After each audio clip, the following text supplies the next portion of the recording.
ओम नमः शिवाय। हिंदू धर्म में 12 ज्योतिर्लिंगों का विशेष महत्व माना गया। हर एक ज्योतिर्लिंग के पीछे पौराणिक कथाएं हैं। आंध्र प्रदेश के कृष्णा जिले में पवित्र शैल पर्वत पर मल्लिकार्जुन ज्योतिर्लिंग स्थापित है। यह भगवान शिव के प्रतिष्ठित स्थलों में से एक है। यह ज्योतिर्लिंग करोड़ों भक्तों की आस्था का केंद्र। यहाँ माता पार्वती और शिव जी स्थापित हैं और यह ज्योतिर्लिंग के साथ साथ शक्तिपीठ भी है। यहाँ पर मल्लिकार्जुन ज्योतिर्लिंग की महिमा अनेक धर्म ग्रंथों में एक ज्योतिर्लिंग की महिमा बताई गई है। महाभारत के अनुसार श्रीशैल पर्वत पर भगवान शिव का पूजन करने से अश्वमेध यज्ञ करने का फल प्राप्त हो जाता है। कुछ ग्रंथों में यह लिखा है कि श्रीशैल के शिखर के दर्शन मात्र से ही भक्तों के सभी प्रकार के कष्ट दूर हो जाते हैं। इसके दर्शन से अनंत सुखों की प्राप्ति होती है।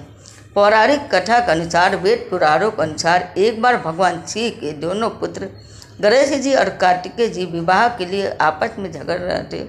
तो वह इस बात पर बहस कर रहे थे कि सबसे पहले विवाह कौन करेगा। तब भगवान शिव ने निष्कर्ष निकालने के लिए उन दोनों के एक कार्य सौंपा। उन्होंने कहा कि सबसे पहले पृथ्वी का चक्कर लगाकर वापस आ जाएगा, जो उसी का विवाह सबसे पहले किया जाएगा। भगवान कार्तिकेय पूरी पृथ्वी का चक्कर लगाने के लिए चलेगा, लेकिन गणेश जी अपने स्थूल शरीर की वजह से विचार में पड़ गए। अब बुद्धि के देवता गणेश जी ने सोच विचार करके अपनी माता पार्वती और पिता महादेव से एक आसन पर बैठने का आग्रह किया और उन दोनों के आसन पर बैठ जाने के बाद श्री गणेश ने उनकी 7 परिक्रमा की। इस प्रकार से श्री गणेश जी माता पिता की परिक्रमा करके पृथ्वी और परिक्रमा से प्राप्त होने वाले फल की प्राप्ति के अधिकारी बन गए। उनकी चतुर बुद्धि को देखकर शिव और माता पार्वती जी ने दोनों बहुत प्रसन्न हुए और उन्होंने श्री गणेश जी का विवाह करा दिया। जब कार्तिकेय पृथ्वी का चक्कर लगाकर वापस आए तो गणेश जी के विवाहित पाकर अपने माता पिता से अत्यंत क्रोधित हो गए और क्रोधित होकर कार्तिकेय क्रौंच पर्वत पर आ गए। इसके बाद सभी देवता उनसे कैलाश पर्वत पर लौटने की विनती करने लगे, लेकिन वह नहीं माने। पुत्र वियोग में माता पार्वती और भगवान शिव दुखी हो गए। जब दोनों से रहा नहीं गया तब वह स्वयं क्रोध पर्वत पर गए। माता पिता के आने की खबर सुनकर कार्तिकेय वहाँ से और दूर चलेगा। अंत में पुत्र के दर्शन के लिए भगवान शिव ने ज्योति रूप धारण किया और उसी में माता पार्वती भी विराजमान हो गई और उसी दिन से इन्हें मल्लिकार्जुन ज्योतिर्लिंग के नाम से जाना जाने लगा।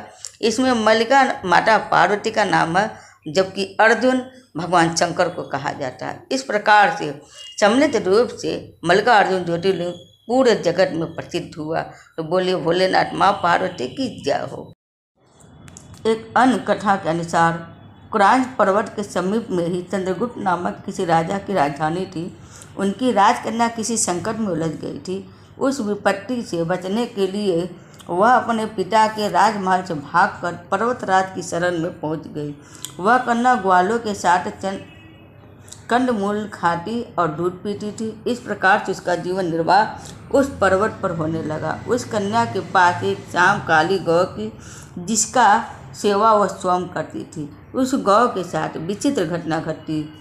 कोई व्यक्ति छिपकर प्रतिदिन उस श्याम का दूध निकाल लेता था। एक दिन उस कन्या ने किसी चोर को श्यामा का दूध ढोते हुए देख लिया। तब वह क्रोध में आग बबूला होकर उसके मारने के लिए दौड़ पड़ी। और जब वह गौ के समीप पहुंची तो उसके आश्चर्य का कोई ठिकाना नहीं रहा, क्योंकि वहाँ उसे एक शिवलिंग के अतिरिक्त कुछ और भी नहीं दिखाई दिया।